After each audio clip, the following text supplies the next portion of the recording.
I'm David Knowles, and this is Ukraine, the latest. Today, we discuss foreign volunteers and the river war being fought near Kherson, analyse the state of Europe's gas reserves as Moscow threatens another winter crisis, and we catch up with our defence editor Danielle Sheridan, who's marking a year since she reported from the front lines and adopted a stray Ukrainian dog, Andrivka. Bravery takes you through the most unimaginable hardships to finally reward you with victory. This hideous and barbaric venture of Vladimir Putin must end in failure. We need a military strategy for Ukraine to gain a decisive advantage on the battlefield, to win the war. Nobody's going to break us. We're strong. We're Ukrainians. Every weekday afternoon, we sit down with leading journalists from the Telegraph's London newsroom and our teams reporting on the ground to bring you the latest news and analysis on the war in Ukraine. It's Friday, the 21st of April, 1 year and 56 days since the full-scale invasion began. And today I'm joined by our associate editor Dominic Nichols, assistant comment editor Francis Durnley, energy correspondent Rachel Millard, foreign correspondent Colin Freeman, and our defence editor Danielle Sheridan. I started by asking Dom for the latest news from Ukraine. So the big news today is Ramstein, the latest in the Ukraine contact group meetings, which started actually a year ago this week. So the Ramstein meeting, 50-plus nations meeting in the US airbase in Ramstein, Germany, pledging military support. So this set of meetings is specifically for military aid, although there's other bits and pieces as well of just economic aid, but it's mainly military aid, and kicked off by US Secretary of Defense Lloyd Austin, who said the three key issues they were going to be discussing would be air defense, ammunition, and logistics. Then the first thing that happened was Canada's Defence Minister Anita Anand has announced a 39 million Canadian dollar assistance package. That's 23 million pounds, 29 million US dollars.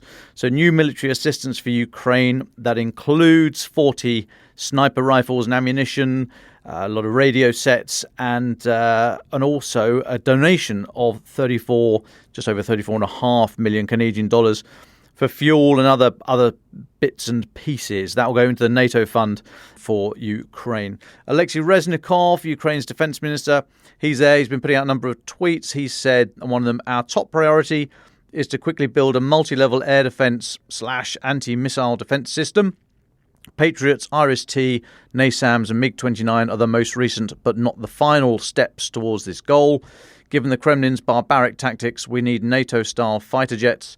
We've heard, no, it's impossible a lot, but I have seen firsthand how the impossible can become possible. We will never forget how, thanks to the compassion and assistance of our friends, we were able to keep the lights and heat on in our homes last winter. So that is happening at the moment. Ramstein will, I'll be keeping an eye on that throughout this episode and hopefully get an update towards the end, but that will come out later on today as well. Next thing, so Belgorod region, the region of Russia, or one of the regions of Russia bordering Ukraine, just to the sort of northeast-ish of Ukraine, an Sukhoi Su-34 fighter bomber, twin-engine fighter bomber, fired a weapon into one of the cities in the region last night, causing an explosion, damaging buildings. TASS, Russia's state-owned media company, cited Russia's Ministry of Defense reporting this. The local authorities there reported that 2 people were injured. There was a massive crater. There's some quite amazing footage actually on social media. We've got it at the moment on our website. Very lucky civilians, car drivers who just passed the seat of the explosion. One car was sort of thrown in the air on its the blast happened just behind the vehicle, and it was sort of thrown into the air on its forward axis. But the governor of the region of Belgorod said that the blast had sent a shockwave that damaged local apartment buildings, a number of cars, and downed power lines. And then in a glorious, it must be translation, but it is rather humorous, I think. Russian MOD released a statement saying that a fighter aircraft had lost ammunition over Belgorod, and in the statement it said, quote, during the flight of the Su-34 aircraft of the aerospace forces over the city of Belgorod, an abnormal descent of aviation ammunition has occurred, end of quote. I mean, that's putting it, it's bizarrely one of those occasions where I think we can be we can believe what the MOD are saying here. It's accurate and probably truthful, and abnormal descent of aviation ammunition. I mean, that's it. It's similar to the rapid unscheduled disassembly of Elon Musk's Starship yesterday and Dominic Raab's career in the UK here this morning. But no, that might be my new phrase, abnormal descent of aviation ammunition. And then finally, the Ukrainian MOD have said in a statement that 400 conscripts, so on Crimea now, in the southeast corner, Izumivka, there's 400 conscripts in a base there, and they've been moved to defensive positions in the west of Crimea in the vicinity of Vladimivka. That's, like I say, on the west, on the coast, right next to the Sumy Air Base, where that was under attack last year, possibly a bit late, or maybe they are bolstering their defences there, expecting Sumy and Crimea more widely to now come under the umbrella of Ukrainian air-delivered munitions. So we'll keep an eye on that one. But, I mean, I think if Ukrainian MOD are able to say where these conscripts are going from and to, then they'll be plugging those coordinates into a system as we speak. And I'll take a pause there. Thank you very much, Dom. Francis Dearnley, can I go to you? You've been looking at some of the diplomatic updates from the last day. Can you talk us through what you've seen? Thanks, David. Breaking news from NATO this morning, reaffirming the principle formally that Ukraine will one day join the military alliance. According to NATO Secretary-General Jens Stoltenberg, all NATO allies have now agreed to this. He says, quote, Ukraine's future is in the Euro-Atlantic family. This is all happening prior to the meeting of the US-led Ramstein group, which Dom was just alluding to. More than 50 of Ukraine's Western allies will be meeting at the US airbase in Germany to discuss future donations of weapons and military support to Kyiv. We also learned today that Zelensky has agreed to attend NATO's next summit in Lithuania later this summer. So quite interesting words coming out of there. Not a revelation, this, I don't think. Similar statements of intent have been made by NATO before, but it does continue to underline the journey Ukraine has undergone since the war began and its elevated stature in the eyes of Western countries. However, I do think it's important to emphasise that the prospect of Ukraine joining NATO in the short term remains very small. Realistically, many conclude it will be impossible until the war is over and a lasting peace is established. NATO won't want to invite a member to join that could be at war again at any time, thus obligating them to intervene militarily under Article 5. And in that vein, it's been interesting seeing the German Defence Minister Boris Pistorius has rejecting this morning a quick decision being made on Ukraine's membership at NATO. He says the door is open a crack, but this is not the time to decide. I think he speaks for probably many in Europe on this question, though no doubt there'll be some saying that it's unfortunate it's being vocalised on the very moment that Jens Stoltenberg is saying that Ukraine's future is in NATO. This is something, of course, that will be quite damaging for Putin's narrative, but nonetheless, I do think it is revealing as to the state of mind in many European capitals that this is going to be a long-term prospect as opposed to a short one.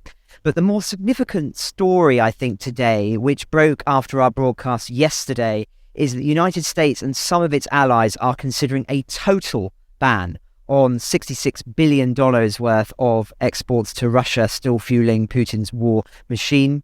The big change here is that it would represent a shift in principle from all exports to Russia being allowed unless specifically sanctioned, to all exports being prohibited unless specifically exempted. A transformative change. Now, we understand diplomats have been talking about this privately for some time. This is all happening in preparation for the G7 summit in Japan in May. Bloomberg are doing a lot of extensive reporting on this, and so I'm taking a lot of what I'm saying here today in terms of their analysis from them. They're saying that under the proposed tightening of sanctions, allies would have to agree on what should be exempted, and that would probably include medicine and food. But most things that we've heard instances of filtering through, cars, beer, chocolate, shoes, flowers, makeup, would all be barred innately unless exempted. And this would, of course, hit Moscow severely. The goods are not worth an inconsiderable amount. And this is in part, of course, something that has been a subject of conversation for some time. Interestingly, the US Treasury Secretary has said on top of this, it's essential that China and other countries do not provide Russia with material support or assistance with sanctions evasion. So it does seem that there's a sort of double-pronged approach happening here, that on the one hand wanting to make it much more difficult for Russia in terms of exports and imports, but also to be saying to China that this is an opportunity for you to benefit from this.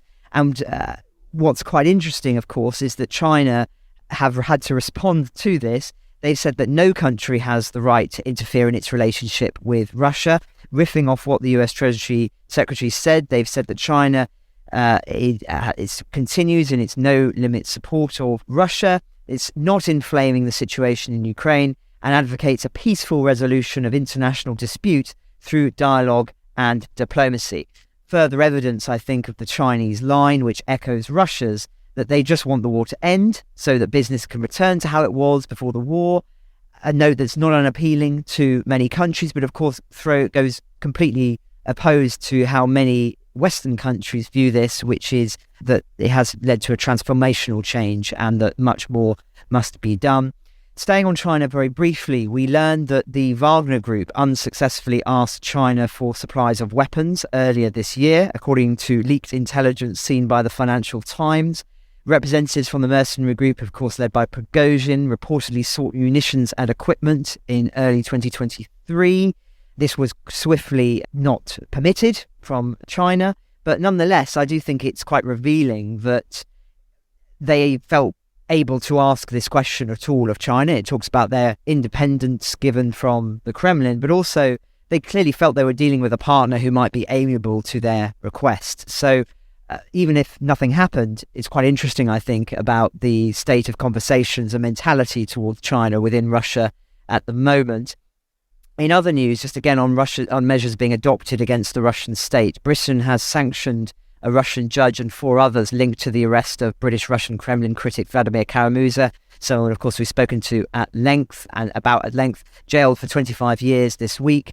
The British Foreign Secretary, James Cleverly, has said that Russia's treatment and conviction of Mr. Kara-Murza once again demonstrates it utter contempt for basic human rights. Today, 5 individuals connected to his case have been sanctioned, sending a clear message that the UK will not stand for this treatment of one of its citizens. The UK will continue to support Mr. Kara-Murza and his family. I call on Russia to release him immediately and unconditionally.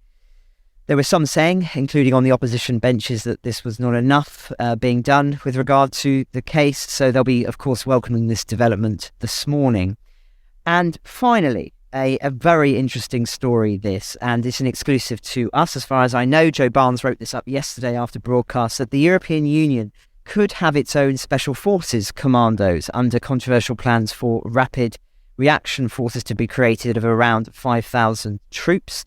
The proposals aim to create a land, air and maritime force that could be deployed quickly to intervene anywhere in the world, particularly to safeguard the evacuation of officials and staff.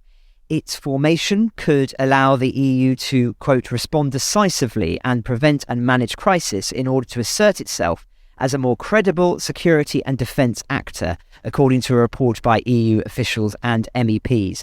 As I say, a fascinating story because it's so revealing as to the feeling in some quarters within Europe, most notably, I think, by Emmanuel Macron, for reasons we talked about last week, that the EU needs to have its own coherent, unified defence policy independent of the United States. Interestingly, these plans apparently were first drawn up after the flawed withdrawal from Afghanistan of the United States in August 2021, when EU leaders began to think that the bloc needed the ability to operate independently of the US and NATO. We've, of course, spoken about the huge significance of that and those who interpret the decision to withdraw from Afghanistan as being perhaps a key trigger for Putin into thinking that the West wouldn't support Ukraine if he chose the immediate months afterwards as the ones in which to invade Ukraine. So very revealing as to the importance of Afghanistan, and one that perhaps was predictable. The only problem with this Brussels plan is that they already have battle groups of around, I think it's 1,500 soldiers standing by since 2007 or so, but they've never been able to deploy them because of a lack of political support and the need for unanimity among the 27 member states, something which is, of course, almost impossible within Europe. And we've seen that time and time again, just over agreements on, say, sanctions with regard to Ukraine and how far to go in cutting off Russia. Now, supposedly, according to these plans, it will be different, but I find it still very hard to see how certain parties in Europe could agree to this plan to essentially have certain soldiers from European countries sent in the name of Europe to do certain things, which could prove controversial. Very, very difficult sell for some, I think. But as I say, I mention it because I think it's very interesting and revealing as to how some are approaching the problem of European defence at this moment. Clearly, there is room for cooperation, but the degree of that cooperation and how to conduct it in a manner that can be speedy and decisive, something which is much harder when something needs sign-off from multiple parties, remains to be seen. And it's something I think that we're going to see much more of in the coming weeks and months, discussions of this nature, David. Thank you very much, Francis. Dom, would you like to add anything to what Francis has just said? Yeah, and thanks, Francis, for that. I didn't know we were going to talk about that today, but I think these are all valid points. And I just wonder if those in the European establishment, France in particular, Mr. Macron, who are trying to make a point here about saying we're not going to be behind the US on everything, are going a little bit too far. I mean, that's absolutely fine. I don't think anybody should be behind anyone else absolutely on anything unless it's fundamental values that are at stake here. I mean, I am not fully behind the US on everything. The pronunciation of aluminium, for example, my refusal to have cake at breakfast, even if you call it a muffin, and the correct sport that goes by the name of football. So, I'm not behind the US on everything. But when it comes to this challenge that we're 80 years since the end of the Second World War, when we saw what the worst ravages that humanity can level on itself, and the generation that fought there are vastly dwindling.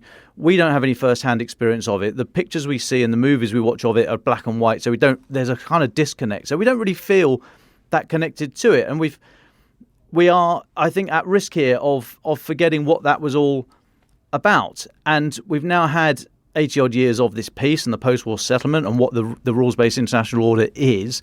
And the fundamental underpinnings of this rules-based international order are being challenged now by China and others, and most egregiously by Russia. The UN is not a fully functioning body. You've heard me talk many times about my problems with the United Nations.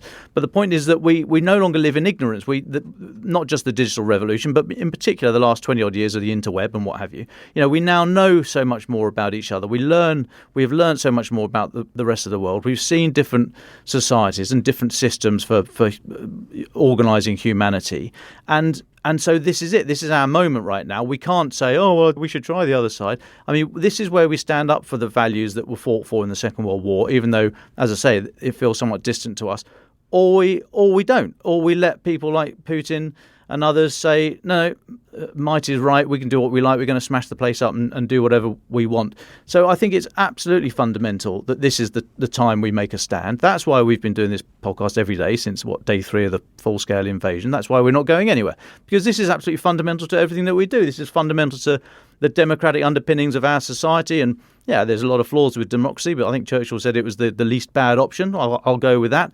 I mean, the fundamental underpinnings of an open state and a free press, these are all things that are drawn right back down to that post-war settlement, and all things that are challenged by Putin. So I just wonder if Mr. Macron and others are trying to make political points here and are putting at risk those fundamental values. And so when it comes to this war, then yes, never mind the muffins and the football and the aluminum, but I'm behind the US on this one, and I think you should tinker with that stance at your peril, because there will be those out there looking for any slight chink in the armour to get in there and push a wedge between the allies. And I wonder if, for his own domestic politics and maybe for who wants to be king of Europe, Macron is going down a dangerous path. End of rant.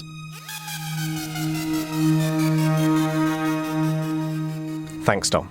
Before we come to our foreign correspondent, Colin Freeman, I caught up with our energy correspondent, Rachel Millard, earlier today. She's written a fascinating article you can find on the Telegraph website. The headline, Putin threatens Europe with fresh gas crisis. I spoke to Rachel in our studio to understand more. Here's our conversation. Rachel, you've been writing about European gas supplies and the prospect of another winter crisis. What's the latest in this space?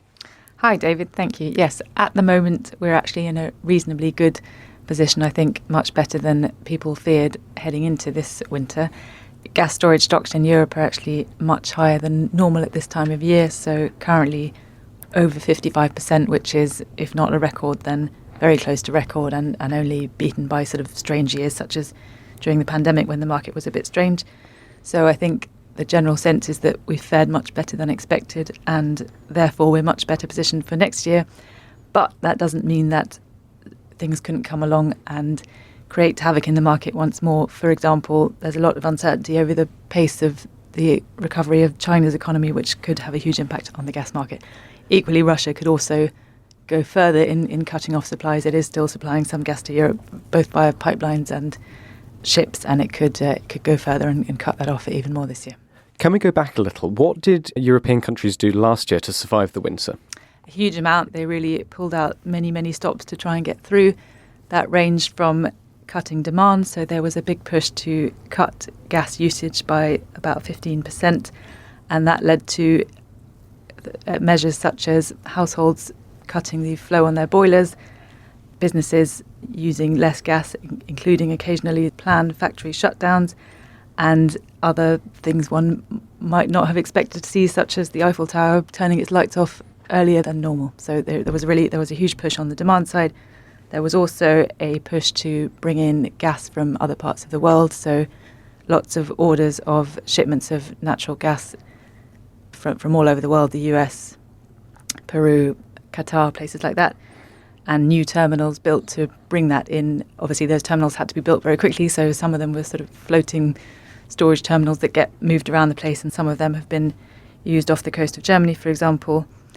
And then there's also been an increase sadly in the use of coal, which has been used to generate more of the continent's electricity, although in fact it was used less to a lesser extent than feared at the start of the crisis. Coal-fired power generation increased in Europe by about 1.5% in 2022, which was not as bad as some people had feared. You mentioned earlier that actions in Russia might change things in the months to come. Could you just give us a sense of what's happening in Russia? How is the Russian economy and reacted to what's going on to Europe's increased preparedness? I think generally the Russian economy has suffered as a consequence of this. You can see that partly in the efforts that Russia is trying to make to diversify its gas customer base.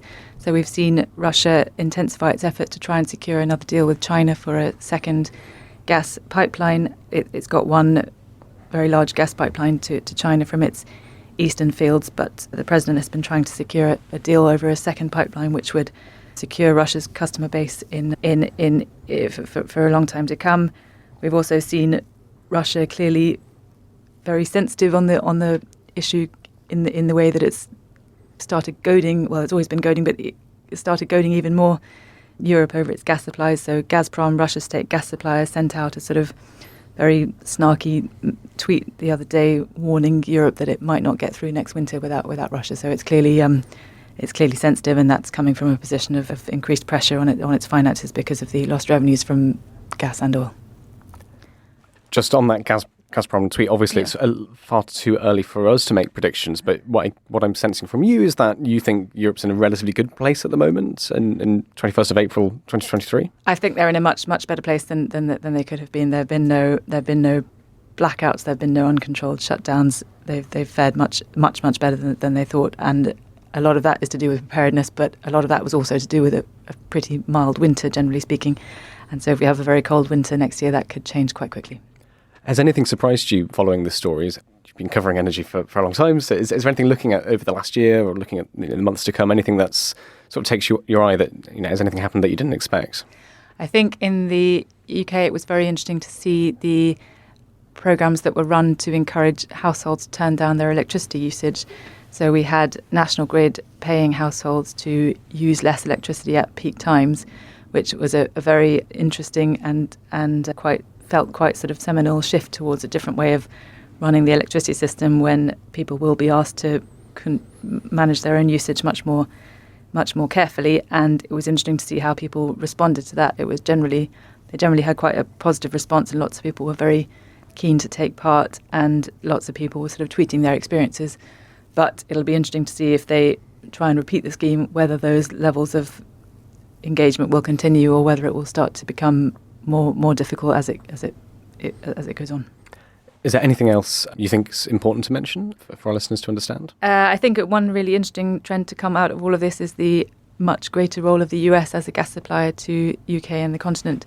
So to replace Russian flows, the US has been sending a lot more shipments of gas across the Atlantic to the UK, lots of which are being routed across Britain and piped out to Europe.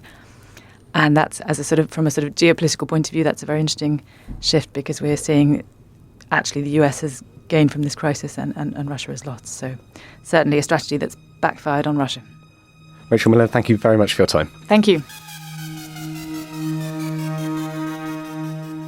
Colin, I think you're with us now. Really great to hear from you again, Colin. It's really good to have you back. We introduced you by saying you've written a fascinating piece for the Spectator magazine, British magazine, about your interviews and talks with a British man who's ended up fighting for the Ukrainians. Can you tell us about this piece? Yes, this is an interview I did with a British volunteer down in Kherson, the Black Sea city on the that lies on Ukraine's southern coast. Listeners will remember probably that Kherson was the first city to fall into Russian hands early on in the war, and then was retaken by Ukrainian troops, or rather the Russians pulled out in November last year. Since then, it's not been the liberation that quite everybody hoped for. The Russians essentially have retreated over to the far side, the eastern side of the river Dnipro, which is the river on which Kherson lies, and have simply begun shelling the city from afar. And that's been going on really now for the best part of 3 months. There's actually less people living in Kherson now, I think, than there were during the period of occupation because of this shelling. I was actually there about a month ago. The Spectator piece has come out a little later. But while I was there, I interviewed a few British volunteers, including one, Christopher Perryman. His nickname is Pez. He and his colleagues have been quite busy. They work for a unit that's attached to the Ukrainian army, a mixture of Ukrainians and foreign volunteers, some Brits and other people. They've been busy fighting a kind of riverine battle, I suppose you would call it, on the river Dnipro, which, for the benefit of listeners who don't know that much about it, is the main river that runs through Ukraine. It essentially divides the country into its east and its western sections, and it comes up through the Black Sea, from the Black Sea coast up right up to Kiev. So it's a pretty important river. And along the sort of mouth of the river where Kherson is are a series of islands and islets, an area of kind of land masses and deltas and so on. And that area has now become quite important in terms of the strategic control of the Dnipro, because if you have troops and forces present on some of these islands around the mouth of the river Dnipro, you can make life very difficult for any shipping that might be coming up and down there. Essentially, you may not control the river completely, but you certainly can make life difficult for anyone who's trying to do shipping, if you so choose. So in recent months, there's been these constant battles to control these different islands. There's actually quite a few of them, some of them broadly linked, others largely on their own. And this is what these volunteers like Pez have been involved in. It sounds pretty hairy, I must say. It's not a battle that we're hearing about an awful lot compared to what's going on up in Bakhmut. But one thing that struck me, which is that some of these islands are pretty small. They're only a few miles long. And some are held by the Ukrainians, some, I think, held by the Russians. And essentially what they have to do, the Ukrainians, is provide a guarding force on the islands. So every so often, Pez and his colleagues his comrades would get sent off on a boat, a speedboat, to one of these islands and land there and essentially maintain a guard to hold the ground, to try and stop the Russians coming onto the island from the far side. And essentially, they have to spend several days there. There's not really much else to do except sit and wait for the Russians to come and try and attack and try and gain control of the islands. And from what he said, it sounded like a lot of the time they're sitting in these makeshift bases, often in old homes on the islands, old houses, and just getting shelled a lot by the Russians from the far side. It did not sound pleasant, not least because if things really go wrong, there isn't really anywhere to run or to flee, to hide to. You're reliant on these boats dropping you off. And a lot of the time they are sitting, getting shelled up to about 100 times a day. He said they'd had several very, very close calls where the shelling, the Russian shell fire had been extremely accurate. He believed he'd lost about 3 of his 9 lives in one day alone.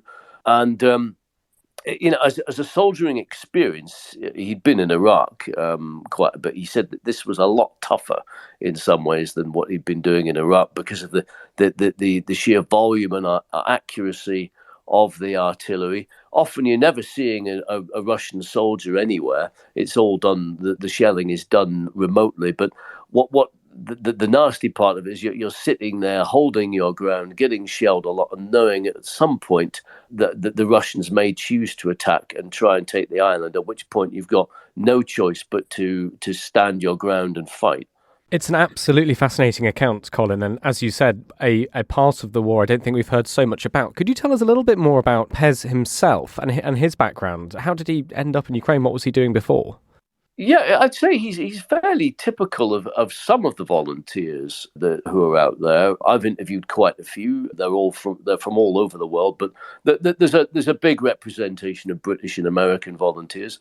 He was ex-Royal Regiment of Fusiliers. I think he served in Iraq during the early days of the operation there.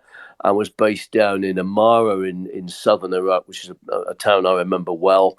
Being on a base quite often where they were shelled constantly, so he knows his way around war zones. In the years since then, he has spent time working in private security, as a lot of ex-soldiers do.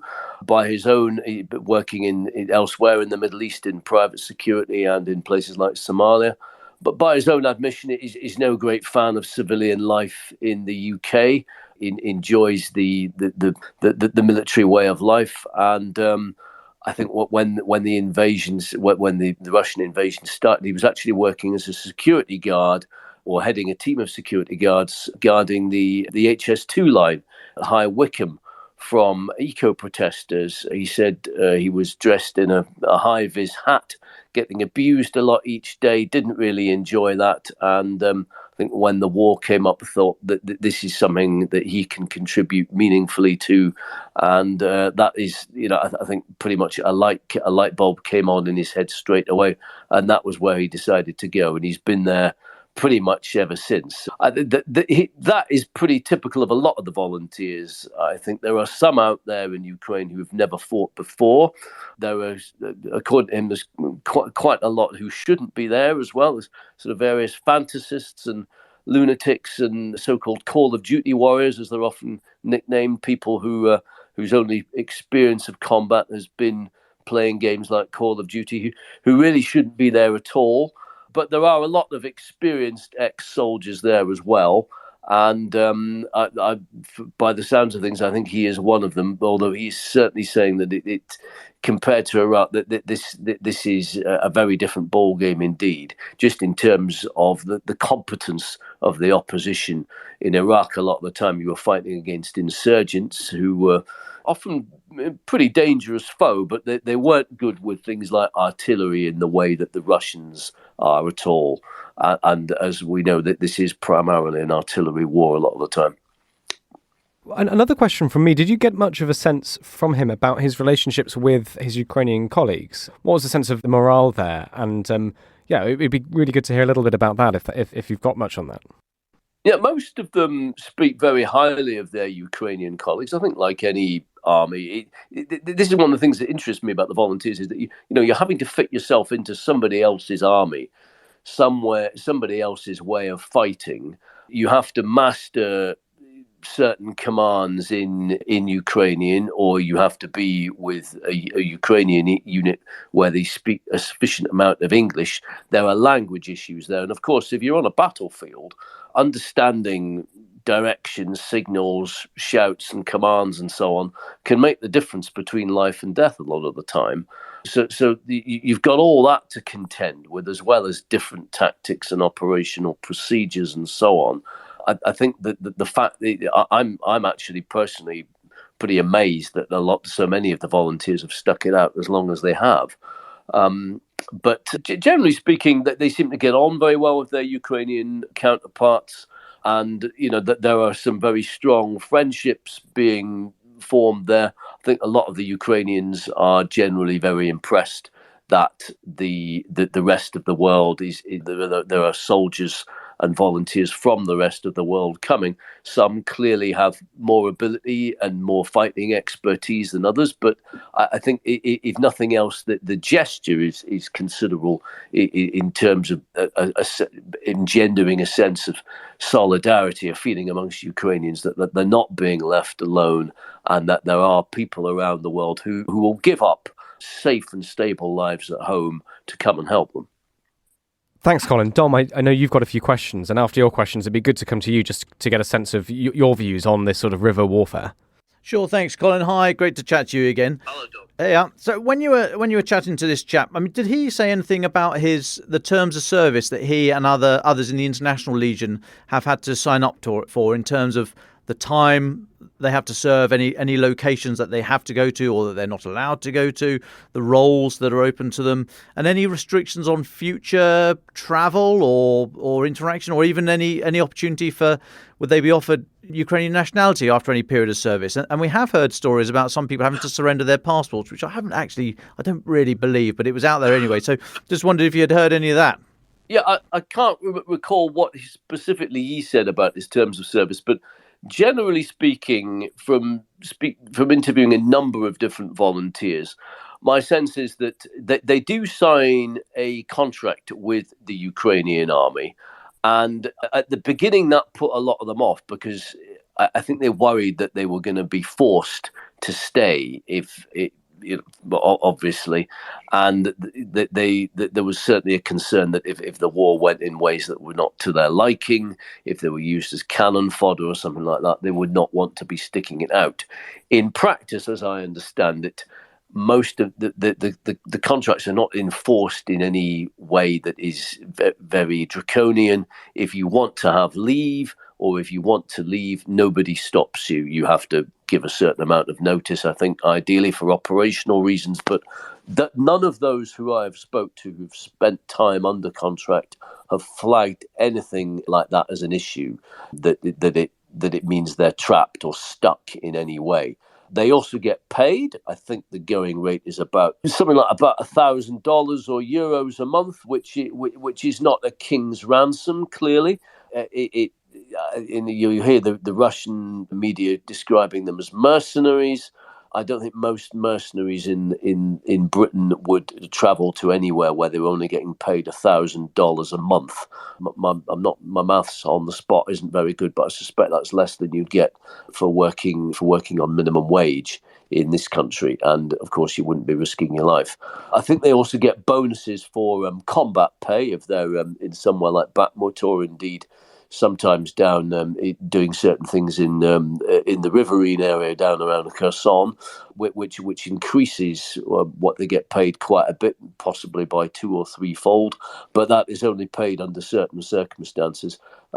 Clearly, a lot of the volunteers stressed that certainly the British volunteers, they stressed that they would be there anyway, that the money isn't a factor for them. That's not why they've gone. I don't think most of them even expected to get paid when they went there. But it's certainly, if they've been there for 6 months, 8 months, a year or more, having a bit of cash coming in clearly helps in terms of sort of paying bills at home. And if they do decide to leave or whatever, it means that their time in Ukraine is not necessarily draining their own bank accounts back in the UK very much. It gives them something just to sort of keep themselves fed and clothed and so on and so forth.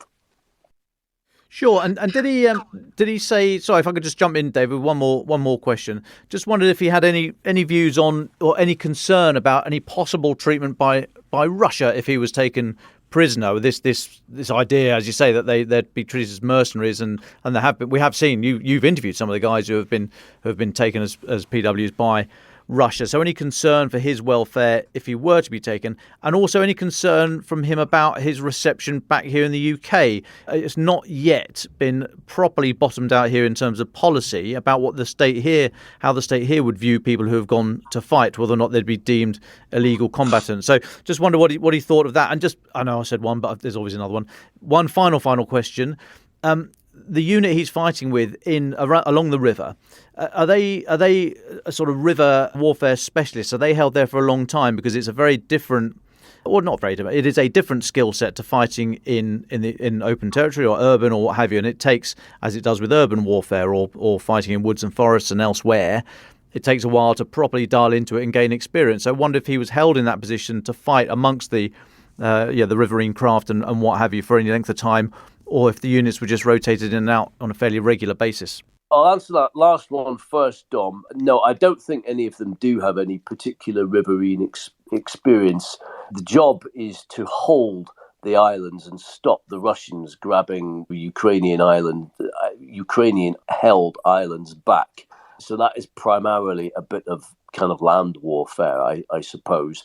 They apparently get dropped off by speedboat here and there. They do not drive these speedboats. That's some other branch of the Ukrainian military.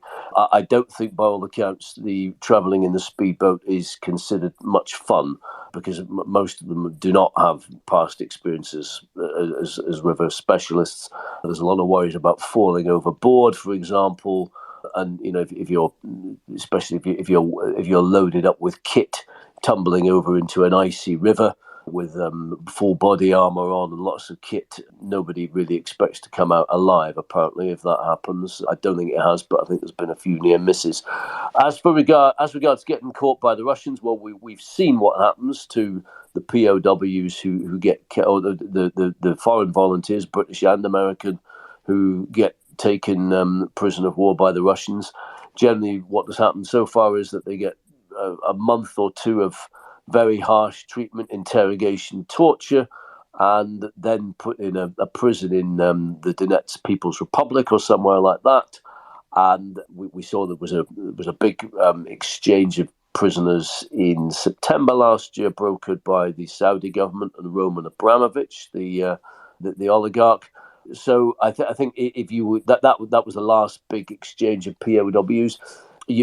I think if you get taken prisoner, what you have to hope for really is that, what you can probably expect is some torture and then hope for a prisoner exchange. If, as a British soldier, you fought in somewhere like Iraq, you've been fighting insurgents, though, from my experience with British soldiers fighting in Iraq, if they fell into the hands of the wrong insurgent group, that was it. You were going to get killed. You weren't just going to be taken prisoner of war and then handed back. So I think in terms of a relative threat, it's probably nothing that they haven't worried about before in one way or the other. And then finally, in terms of them coming back, my understanding is that, sometimes they do get questioned a bit upon return, but it's not in the same fashion as people who volunteered to fight in Syria with anti-ISIS forces.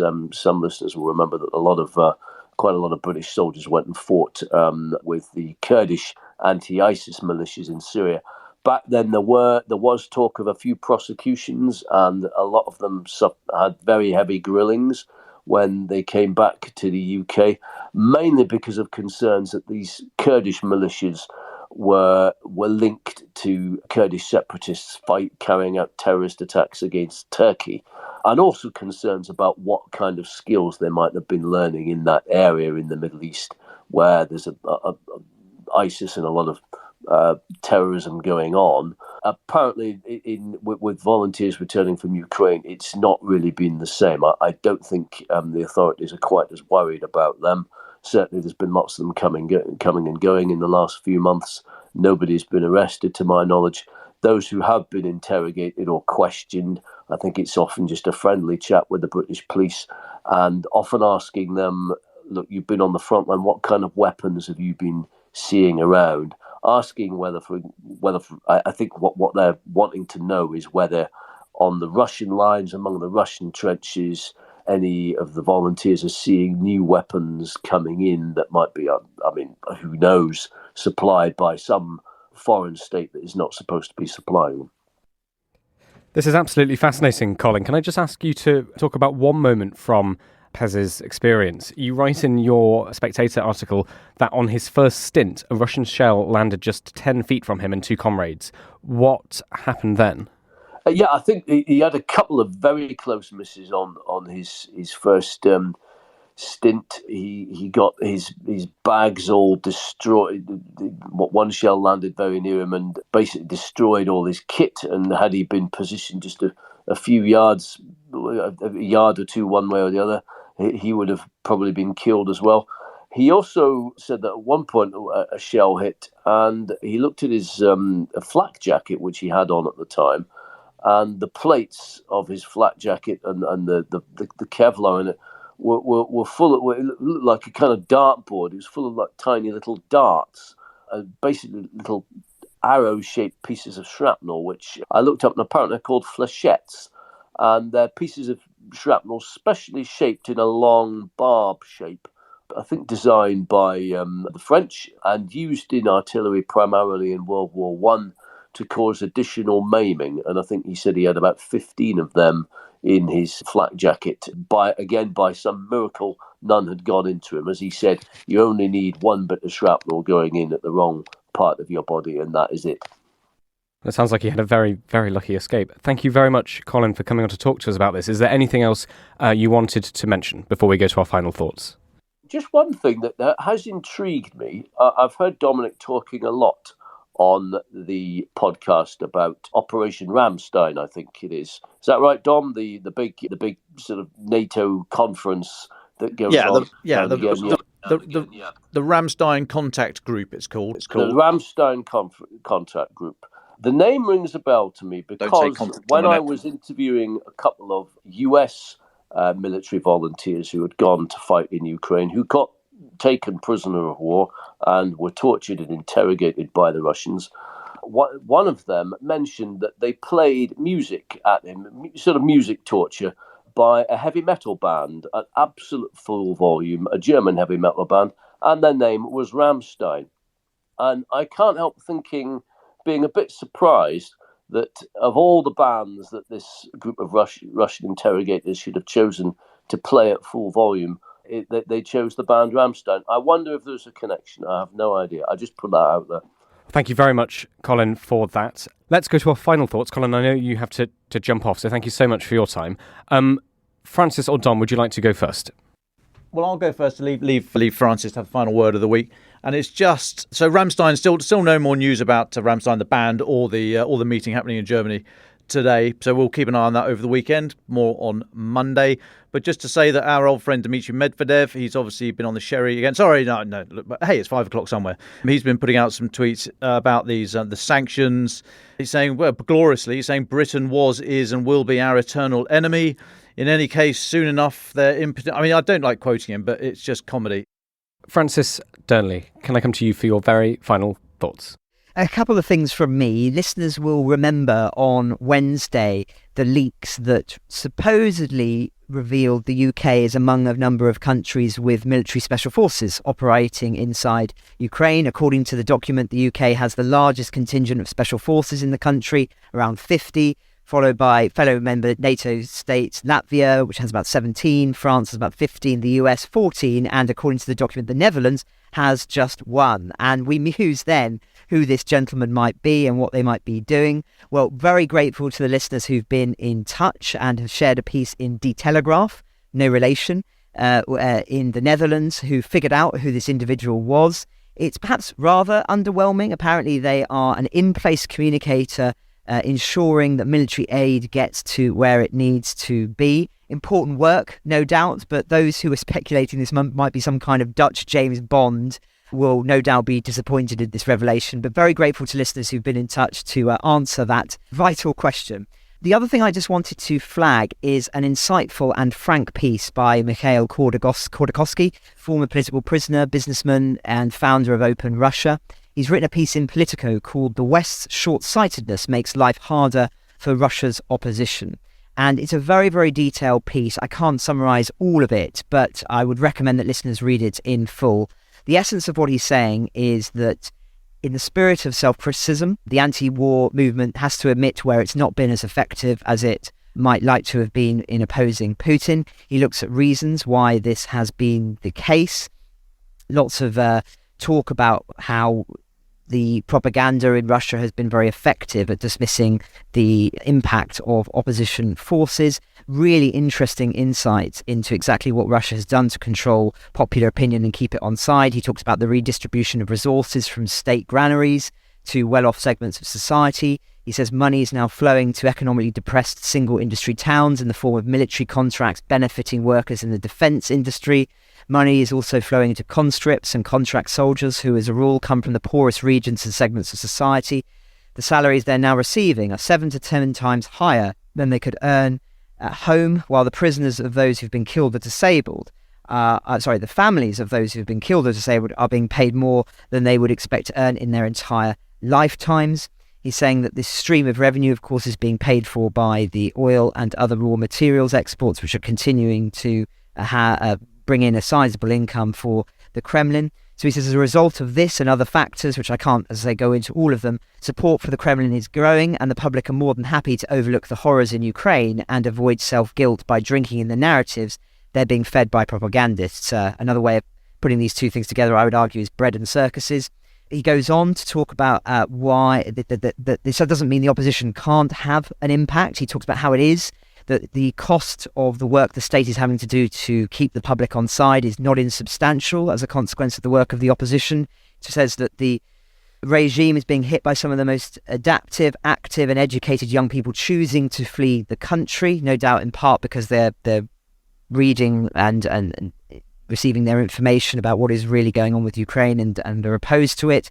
Some of them are resorting to small acts of sabotage inside Russia. He talks about the active counter-propaganda campaign having to take place across the country in relation to mobilization, something that is also very alarming to the Kremlin. And as a consequence, the draft is having to be conducted very gingerly, avoiding large cities, something we've talked about at length in the past. The situation for the regime has also noticeably worsened, he says, in terms of engineering personnel, as many IT specialists have left the country. But, and this is the crux of the piece, unfortunately, the short-sighted position Western politicians hold is making opposition work harder. And he says that accusing those individuals who are wanting to leave as somehow this being unhelpful to stopping Russia, he says, is wrong. He says that to deprive them of the opportunity to secure visas, open bank accounts and create their own businesses outside Russia is a colossal mistake. Some of these individuals just can't take it and return home, where they have no choice but to work for Putin, whether directly or indirectly.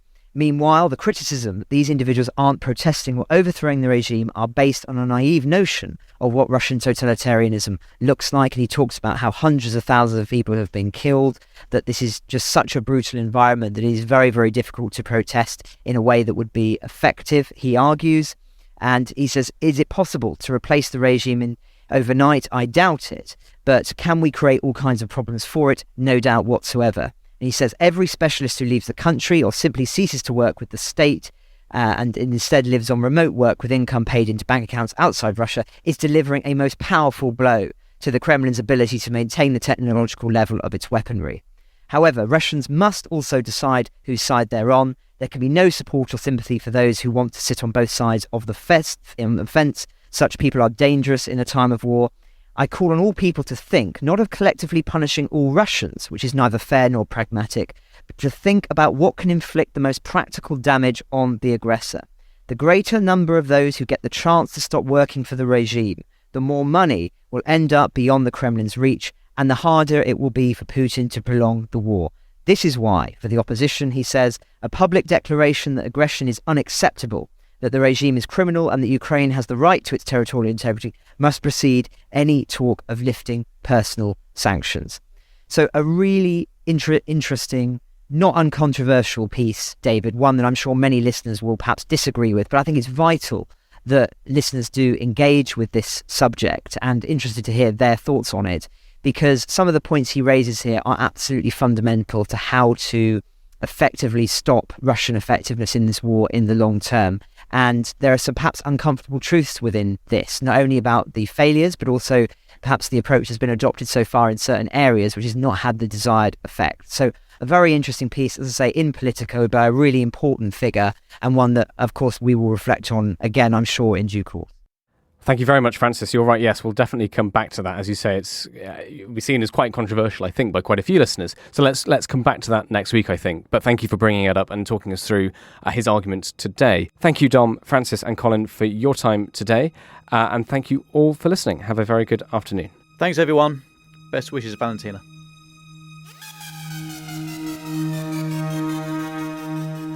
And just a footnote to today's episode, here's a conversation I had earlier with our Defence Editor Danielle Sheridan. A year ago, Danielle Sheridan was reporting from the front lines for The Telegraph. She returned to the UK with something unexpected. Danny, it's been a year since you found Andrivka, or Andy, as you call her. Can you remind us what you were doing when you found her? I think it's great that you remembered her full name is Andrivka, because she's just become known as Andy by everyone.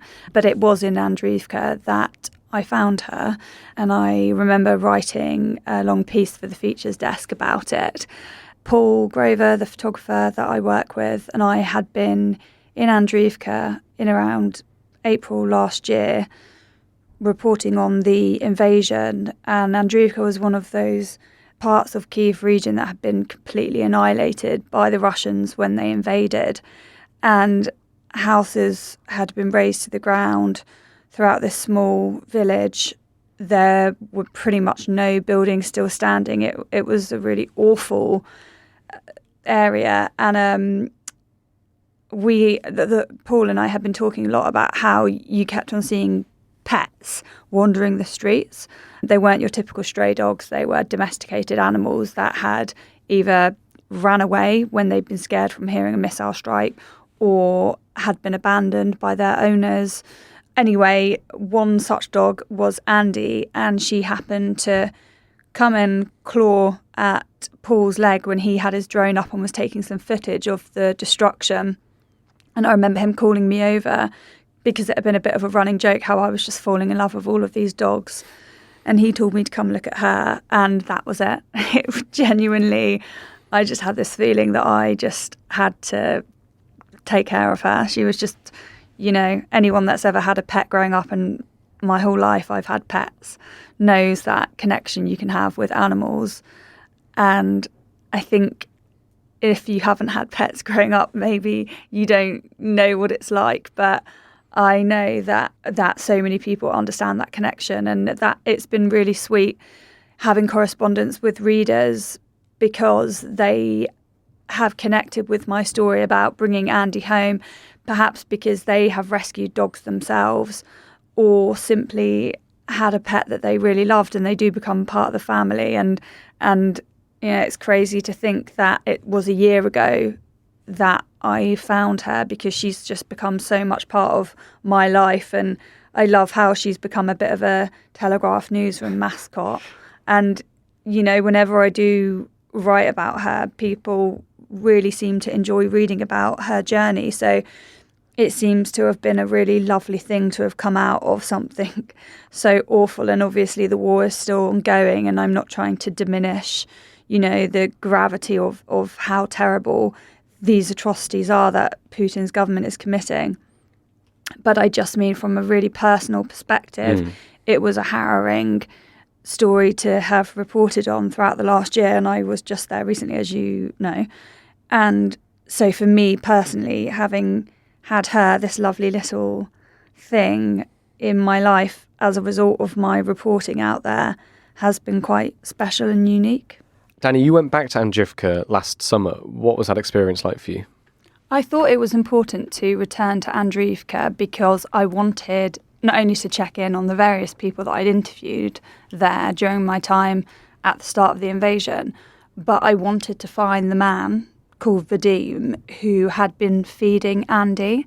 So when she was roaming around Andrivka on her own, there was a man that was tending to her and a number of other dogs who weren't being able to be fed anymore because their owners weren't there. And he was really emotional when I went to speak to him back in April. And there was this really touching moment where he said, if you can give her a better life, you should take her. When I was inquiring about, would it be possible for me to bring her to Kyiv and see what happens? And he started crying, and I remember thinking how, emotional this whole experience was. So anyway, I wanted to return to tell him that she was now living with me in London and show him pictures. And it was really interesting, actually, because you couldn't get internet or phone signal when we were there in April, and now I was able to get my iPhone out and FaceTime my parents who were sat on the sofa with Andy. And so we went and found Vadim, and he was really shocked to see us again, and it was really emotional. He was rebuilding his house that had been completely destroyed, and he said, we were talking about the red dog the other day and wondering whatever happened to her.